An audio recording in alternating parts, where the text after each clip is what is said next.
हे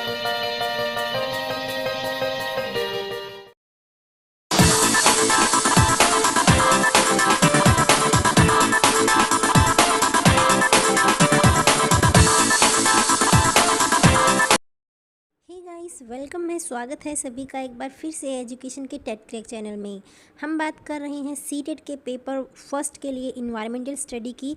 और गाइस, उसी को ध्यान में रखते हुए आज हम बात करेंगे पार्ट 5 अनीता की मधुमक्खियाँ। और ये आपकी क्लास 4th की एनसीईआरटी का चैप्टर है। तो गाइस, काफ़ी इंपॉर्टेंट है। यहाँ से जो है मोस्टली आपका चांस रहता है एग्जाम में क्वेश्चन बनने का। तो बात करेंगे अनीता की मधुमक्खियाँ पार्ट में से क्या इंपॉर्टेंट है जो आपके एग्जाम में आ सकता है। सबसे पहले गाइस, बेचाहा गांव। बेचाहा गांव जो है ये मुजफ्फरपुर ज़िला बिहार में पड़ता है। ठीक है, मुजफ्फरपुर ज़िला बिहार में पड़ता है बेचाहा गांव।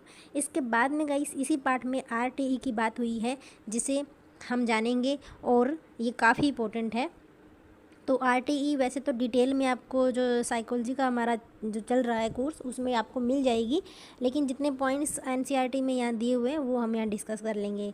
सो गाइस, आरटीई होता है राइट टू एजुकेशन एक्ट। ठीक है, कब स्टार्ट हुआ था? 4 अगस्त 2009 में।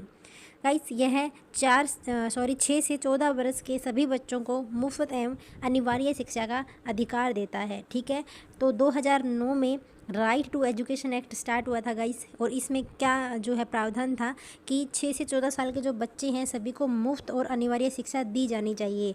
गाइस, ये किसके अंडर आता है? तो आर्टिकल 21A के अंडर आता है। ठीक है, ये भी आपको ध्यान रखना है।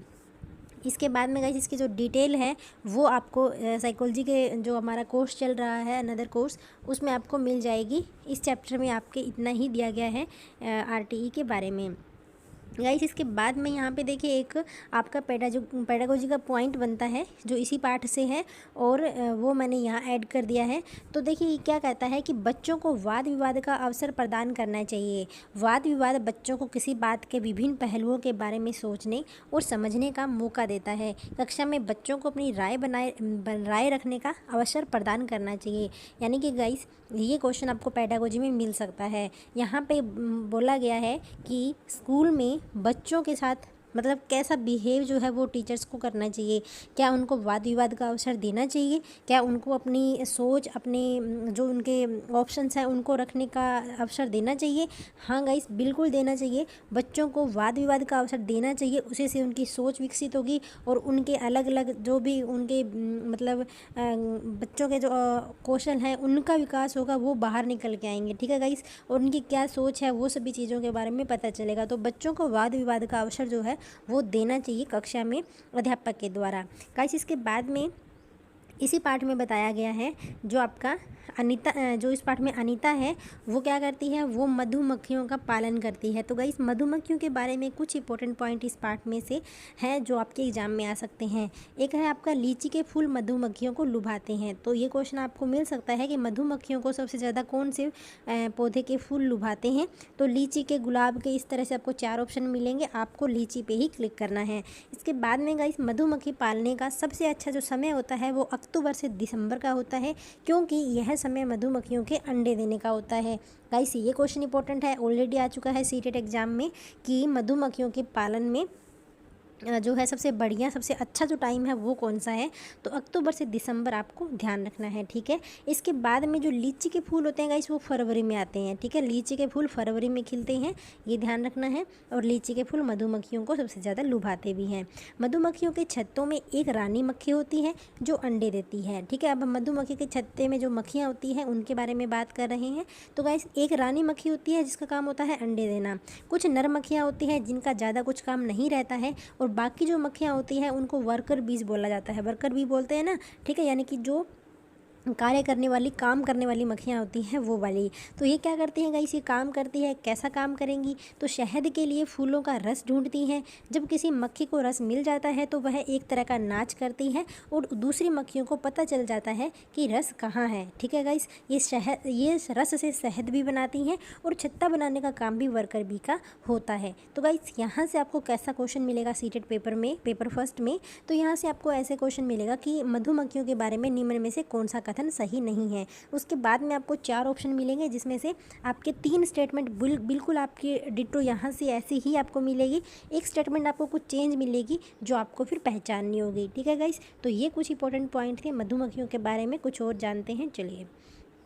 इसके बाद में बच्चे पालने का जो कार्य होता है गाइस, वो भी वर्कर बी का होता है, और नर मक्खी जो होती है उनका कुछ खास काम यहाँ नहीं रहता है। मधुमक्खियों की तरह चींटियाँ भी मिलजुल के रहती है। अब देखिए, मधुमक्खियों के बाद में चींटियों के बारे में इस पाठ में चर्चा हुई है।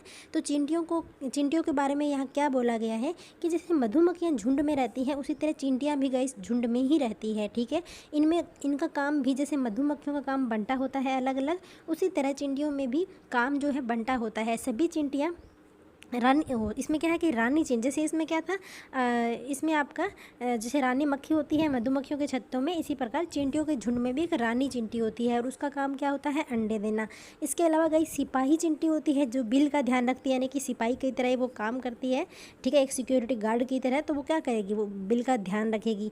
और काम करने वाली जो चिंटियाँ होती है वो भोजन ढूंढ कर बिल तक लाती है। तो काम वाली जो चिंटियाँ होती हैं उनका काम होता है भोजन ढूंढना। इसके बाद में देखिए एक क्वेश्चन है कि दीमक और ततई भी झुंड में रहते हैं। गाइस, ये लाइन आपकी बहुत इंपॉर्टेंट है। ऑलरेडी आपका सीटेट के एग्जाम में क्वेश्चन आ चुका है कि इसमें से कौन से ऐसे हैं जो कि झुंड में रहते हैं। तो ऑप्शन में आपको क्या मिलेगा, दीमक, ततई, इसके अलावा चींटियाँ, मधुमक्खियाँ, इसके अलावा कुछ एक नाम आपको और मिलेगा। तो उसमें से आपको पहचानना होगा या तो झुंड में रहने वाले या झुंड में नहीं रहने वाले। ठीक है, यानी कि कैसे भी आपको क्वेश्चन मिल सकता है। तो बस आपको मेनली ध्यान रखना है कि मधुमक्खियाँ, मैंने ऐड भी कर दिया है कि झुंड में रहने वाले कौन से हैं। तो ततई जो होते हैं वो, दीमक, इसके अलावा चींटियाँ, इसके अलावा मधुमक्खियाँ। तो ये क्या है, ये सारे झुंड में रहते हैं। ठीक है गाइस, तो ये जो है आपका पार्ट था कौन सा, 5, अनिता की मधुमक्खियाँ। इसमें से गाइस यही कुछ इंपॉर्टेंट पॉइंट है जो आपके एग्जाम में आ सकते हैं। तो यहाँ से आपका एक क्वेश्चन जरूर बनेगा। अगर इस पार्ट से क्वेश्चन बनता है तो इस पार्ट के सारे इंपॉर्टेंट पॉइंट मैंने यहाँ पे कवर अप कर दिए हैं। ठीक है गाइस, तो नेक्स्ट जो आपका यहाँ पे जो जब नेक्स्ट पार्ट जो रहेगा इसी इन्वायरमेंटल स्टडीज़ का, तो उसमें गाइस जो आपको फर्स्ट पे क्वेश्चन मिलेगा उसका आंसर आपको कमेंट बॉक्स में करके बताना है। कोई भी क्वेरी हो वो आप कमेंट बॉक्स में लिख सकते हैं, या कुछ भी आपको मतलब रिलेटेड सीटेट या फिर स्टेट टेट के रिगार्डिंग कुछ भी इन्फॉर्मेशन आपको चाहिए तो आप कमेंट करके मुझसे पूछ सकते हैं। ठीक है गाइस, तो आज के चैप्टर में बस इतना ही। अपने घर में रहिए, सेफ़ रहिए और प्रिपरेशन जो है उसको कंटिन्यू रखिए। ठीक है, तो मिलते हैं नेक्स्ट चैप्टर में। आज की इस वीडियो में बस इतना ही। वीडियो से जुड़ने के लिए आप सभी का बहुत बहुत धन्यवाद। Thank you.